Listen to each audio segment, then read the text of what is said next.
envision standing at Chicago's Clark Street dock in the early 1900s. The wind off of Lake Michigan biting at your face.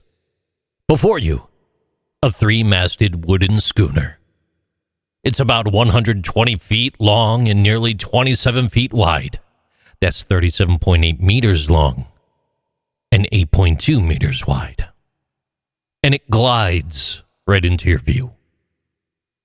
Layers of evergreen trees stacked from bow to stern. Their resin ascent drifting towards the crowd. At the rail is Captain Herman Schuenemann, otherwise known as Captain Santa, smiling right through the chill. Each December, he guides the Rouse Simmons from Michigan's Upper Peninsula to this bustling urban port, connecting distant pine forests to inner city families who await the fragrance and greenery of a fresh Christmas tree.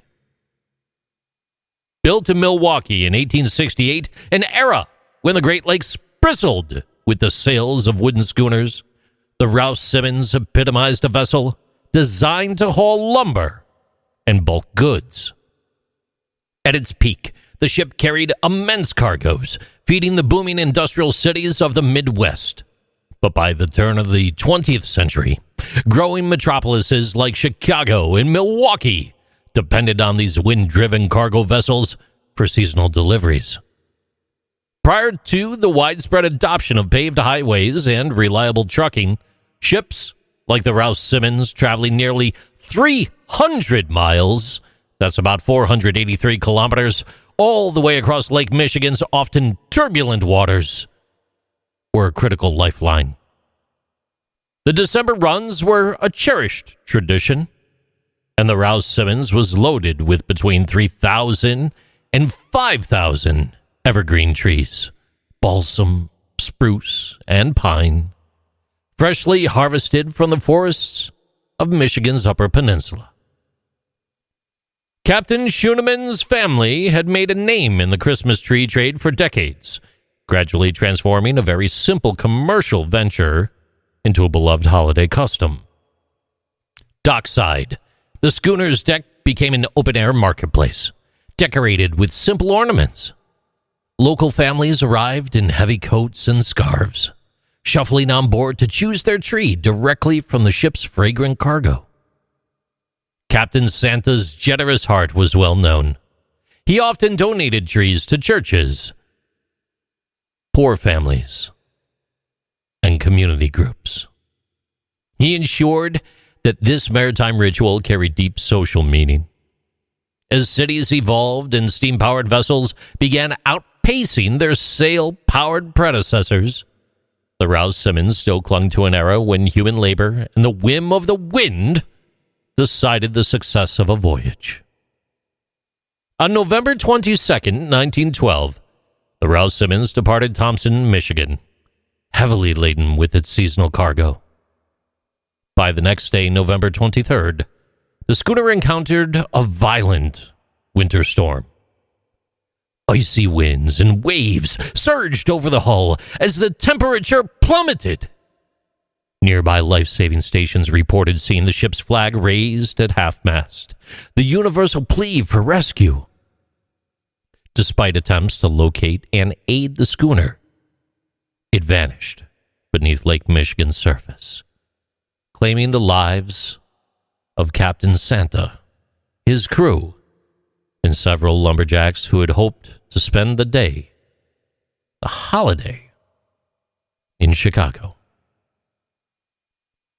The same storm proved deadly for other vessels too, such as the South Shore, the Three Sisters, and the Two Brothers, an indicator of the fierce conditions on the lake that day. For nearly 6 decades, the Rouse Simmons' fate lingered in mystery, inspiring stories and folklore. In 1971, Milwaukee diver Gordon Kent Bell Richard, searching for the wreck of the Vernon, a steamer that was lost in 1887, accidentally discovered the Rouse Simmons lying in about 165 feet or 50 meters of water, roughly 12 miles northeast of Two Rivers, Wisconsin. Within its hold, remarkably preserved evergreens still bore needles. It was truly a time capsule of a lost world of sail. By then, the age of sail was merely a memory, replaced by steam and steel. But this discovery underscored just how much maritime commerce had changed. The Rouse Simmons now stood as both a tragedy and a historical benchmark. A vessel from the age of sailing meeting its end at the dawn of modern propulsion technology. Today, the wreck is protected within the boundaries of the proposed Wisconsin Lake Michigan National Marine Sanctuary. Its inclusion underscores a national effort to preserve cultural and maritime history, safeguarding artifacts like the Rouse Simmons hull, its cargo, and legacy for future generations to discover.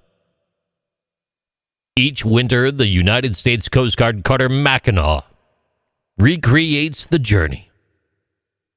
They carry a symbolic shipment of evergreens from northern Michigan to Chicago's Navy Pier, distributing them to families in need and commemorating Captain Santa's kindness.